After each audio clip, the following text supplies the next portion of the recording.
ইন্দ্ৰয়মৰাৱতী আকাশত জিলিকে জোন মধ্যতে জিলিকে কুসুম্বৰৰ পুত্ৰ শ্ৰীমন্ত শংকৰৰ গুণ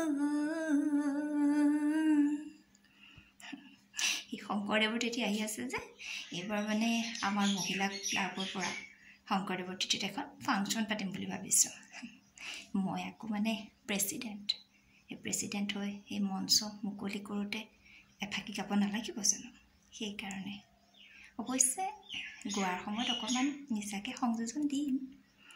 বাৰু যি নহওক এতিয়া যে সেই ফাংচন পাতিম বুলি ভাবিছোঁ আমি অসমীয়াৰ প্ৰতি সন্মান জনাই এজন অসমীয়া গায়ককে মাতিম বুলি ভাবিছোঁ আপোনালোকে শুনি বৰ ভাল পাব গায়কজন কোন গম পাইছেনে এই যে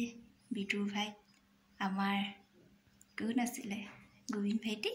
সেই গোবিন্দ ভাইটিকে মাতিম বুলি ভাবিছোঁ